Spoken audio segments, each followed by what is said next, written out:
Raiden, Earthrealm's protector, god of thunder, and mentor of Earthrealm's champions, has been a righteous and honorable leader throughout most of his immortal life. However, behind the electric blue eyes of this benevolent protector lies something more sinister, a dark side that's always lurked beneath the surface, a side of Raiden that is sick and tired of being on the defensive, tired of simply protecting and playing by the rules. Corrupted by the power of Shinnok's amulet, free of his morality, this darker side has finally unveiled itself. After eons of stagnation and relentless defense of Earthrealm, Raiden is ready to unleash his true might and bestow death upon his enemies, turning Earthrealm into a ruthless force that conquers all who dare oppose them. However, just as Raiden begins his descent to ruthless villainy, his story is abruptly cut short by a new antagonist, Kronika. As Kronika takes center stage, she reduces this Raiden to ashes, wiping away the years of buildup that led to this moment. There are fates worse than death, and for Raiden, this is one of them.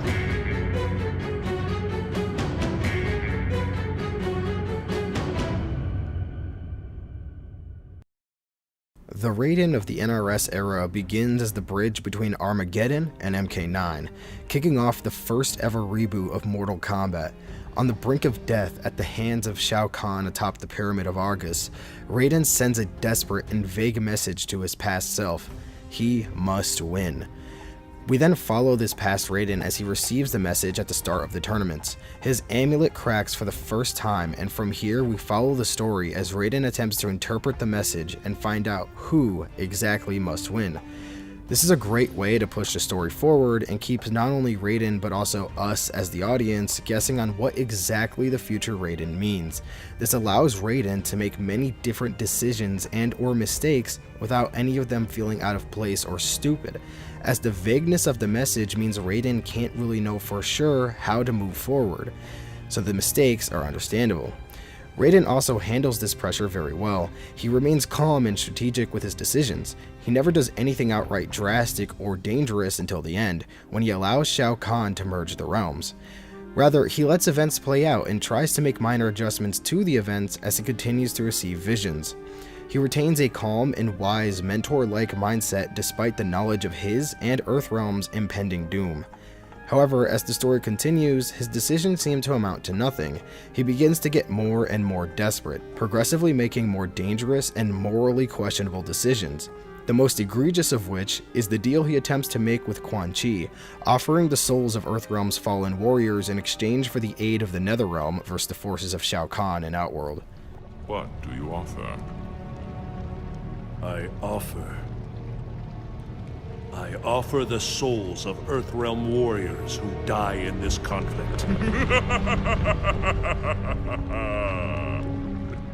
They would agree. You are a cavalier with other men's souls. Not just others! I offer my own soul as well. If I die, you will have it. How noble, Raiden. Yet utterly pointless. No!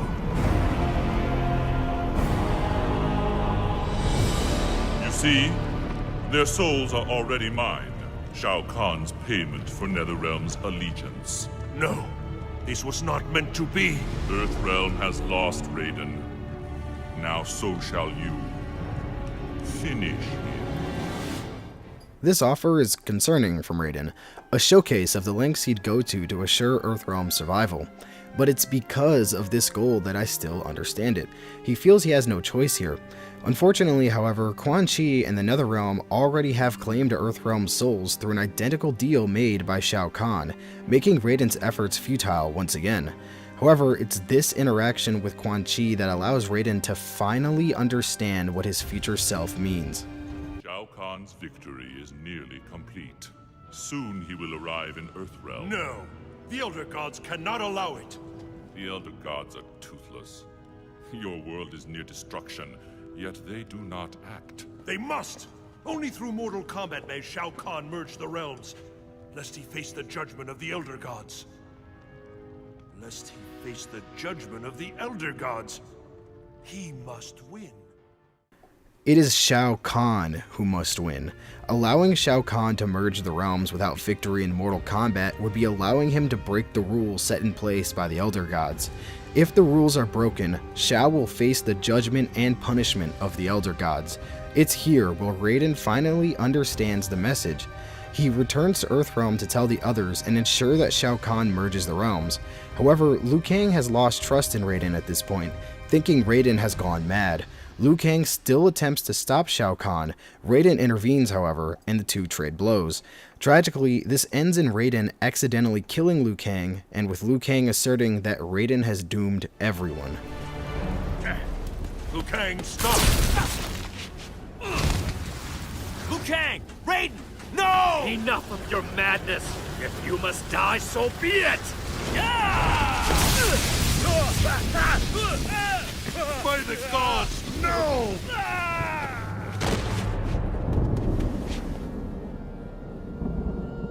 No. This was not meant to happen. What did you do? Liu Kang, forgive me. You have killed us. Oh.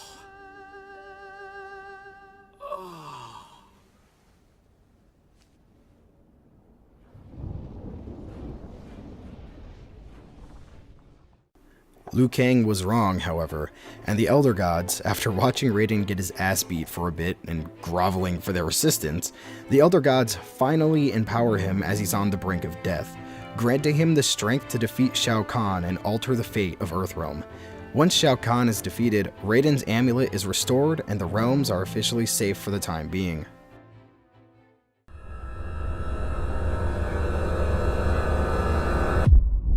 Raiden's role in MKX isn't very large until the final moments.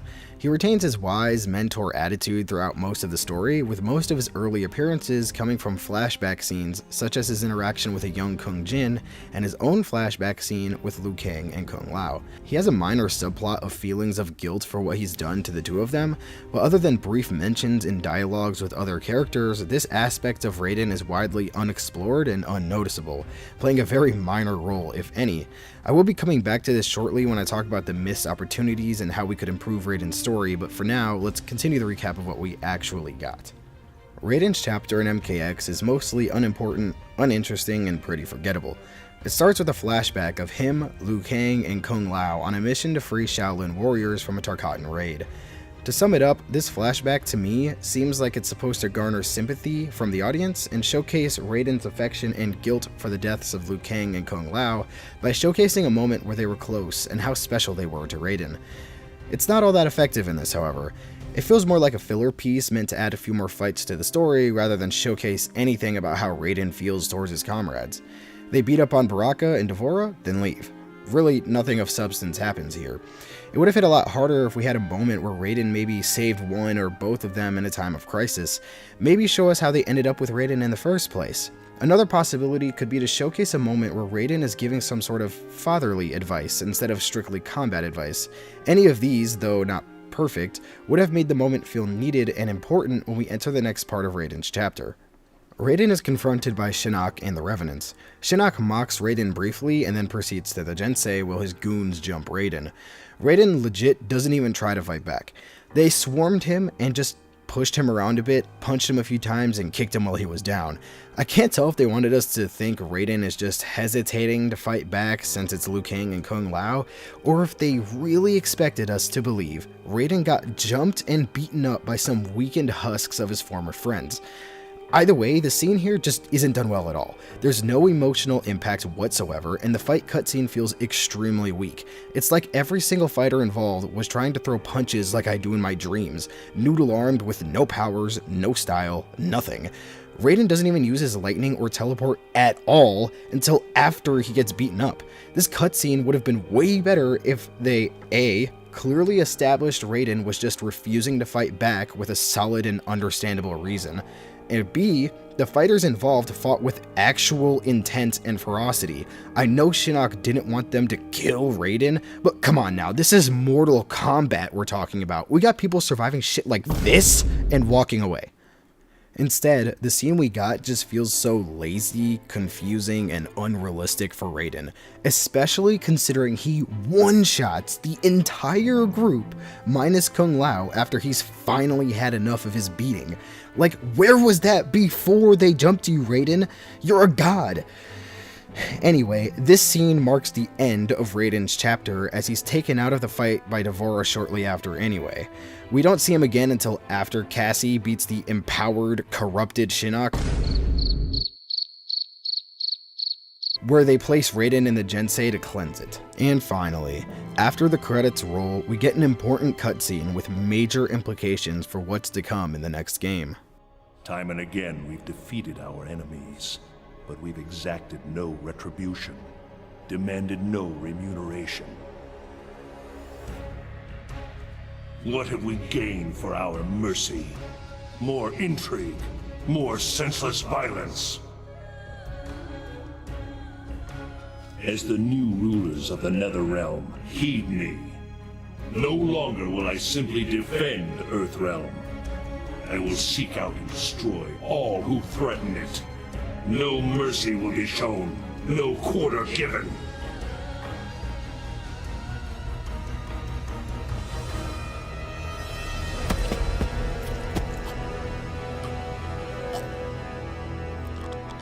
Shinnok was an elder god, impossible to kill.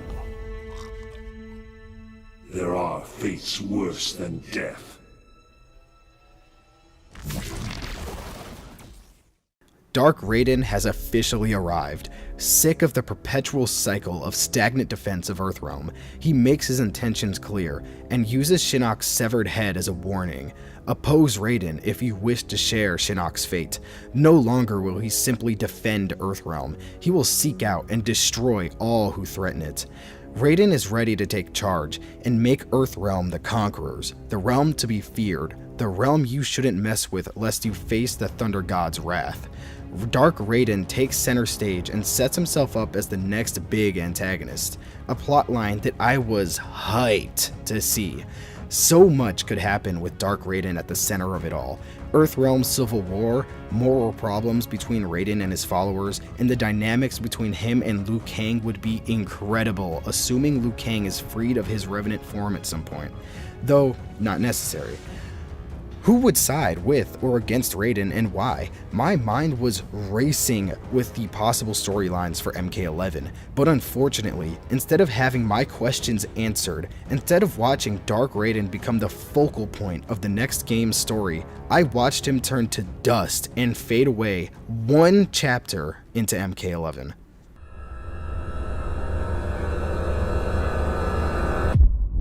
This is where things drastically fall downhill. The hype, the setups, the questions, all vanish in moments. The opening cutscene initially filled me with so much hype, immediately establishing Raiden and his new violent and ruthless mentality. We watch as he tortures Shinnok and makes an example of him by removing his head. The scene is beautiful, sets the tone I was hoping for with Raiden, and the dialogue was amazing. "There are fates worse than death" is still one of my favorite lines in any Mortal Kombat game because of this moment. However, mere seconds after Raiden walks away, we aren't cutting to the next scene that begins our Dark Raiden saga. Instead, we cut to a new, mysterious figure, Kronika, who immediately ruined any hype I had had up to this point.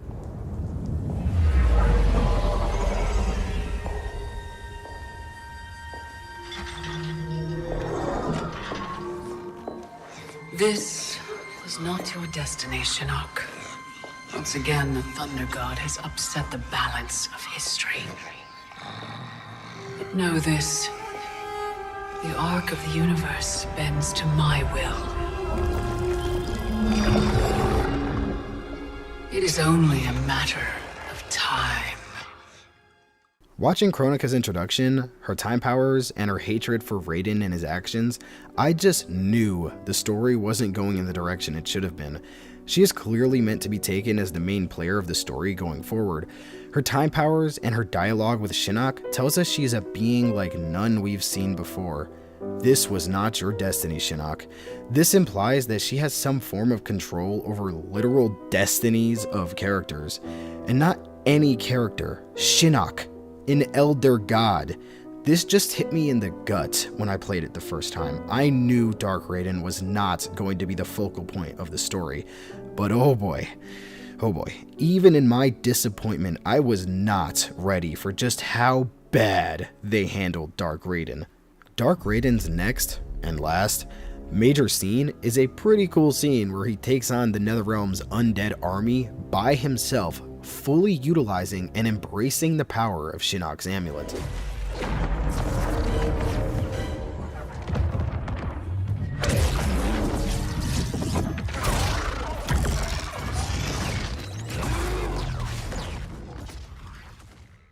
Yep, that's it. Because after that, we next see him get reduced to literal dust.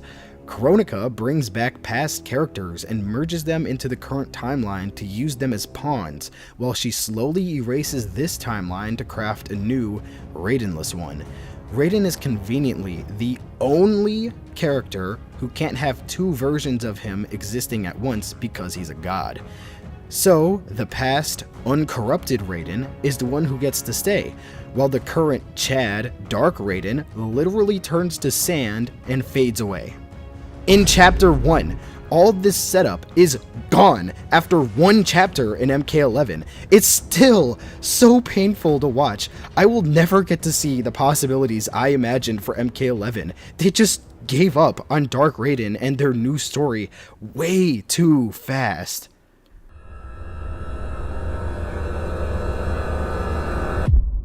I won't be diving further into MK11's story, as Dark Raiden never makes another appearance, and it's this Raiden that I wanted to talk about the most.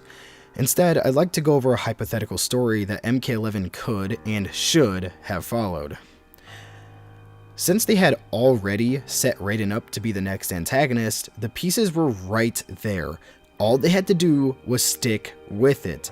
Allow Dark Raiden to grow morally corrupt, making more and more egregious and dangerous decisions, putting his allies in harm's way to achieve goals, having a blatant disregard for his role as a protector as he becomes more of a conqueror, progressively changing him into a man who uses killing as the first solution and not the last resort. Then, when Raiden is too far gone, split Earthrealm into two sides, those who oppose Raiden's new methods and those who agree with them. This would spark a sort of civil war within Earthrealm, creating new conflicts or reigniting existing ones. We could see even the closest of characters and families begin to split as they each take their side in the war. Once the sides are established with Raiden's side against the other, let us follow the leader of the latter side as they begin devising a plan to stop Raiden's ruthless methods. Have them gain allies from Outworld too, as they would share a common enemy, creating a unique dynamic between the realms and their characters. I'd love to see this leader be someone like Kuai Liang. He's already an established leader as the Lin Kuei Grand Master. He's smart, uses violence as a means to an end, and has already amassed a fair amount of powerful and trusted allies, like Scorpion. I'd like for Kuai Liang to be this leader as well because he has insight into being a revenant of Quan Chi. Having been one of the few people restored from their revenant form, this would make Kuai Liang one of the best candidates for procuring a method to restore Liu Kang and or Kitana to their human forms. Restoring Liu Kang at minimum should be a major focal point in this hypothetical scenario. If anyone can get through to Raiden, it'd be Liu Kang. Plus, he'd easily be the most powerful ally they'd have. From here, we could build the story to the climactic battle of Liu Kang vs Dark Raiden. From here, give the player an option. Play as Raiden or Liu Kang. Choose the ending like MK11 Aftermath. Give a nice non-canon ending for the Raiden ending, but let the Liu Kang ending be the true ending. Since Raiden is too far gone and won't revert back to his former self, give us an emotional moment where Liu Kang pleads with Raiden, but ultimately is forced to kill him. Mirror his death to that of which when Raiden killed Liu Kang. And to top it all off, make Liu Kang Fire God Liu Kang still. Earthrealm needs a new god and protector with the absence of Raiden, so through whatever methods you want, let it be the Elder Gods or an amulet or magic or whatever, just let Liu Kang become the new god to end this hypothetical MK11. So yeah, I left out a lot of possible details, but I, and I'm sure many others, would have preferred to have this overall plot over the Kronika no like Raiden, reset the timeline shit we got instead. Though not perfect, this hypothetical storyline would at least pay off the setup they built for Dark Raiden. If they wanted to reset everything with Kronika still, they could do it after they finish what they started. Unfortunately, this isn't what we got, and we can only continue to imagine what we could have had. Raiden truly was a special character throughout the NRS timeline, but he could have been more. Another victim of NRS's inability to stick to their guns and pay off the setups they establish. It really does pain me to see the story get reset again just 3 games after the MK9 reboot. They had a chance to continue creating a deep, expansive world with complex characters and lore. Unfortunately, WB only cares about doing as little as possible while charging the most for it, sucking the MK IP dry until they fully ruin this once great franchise.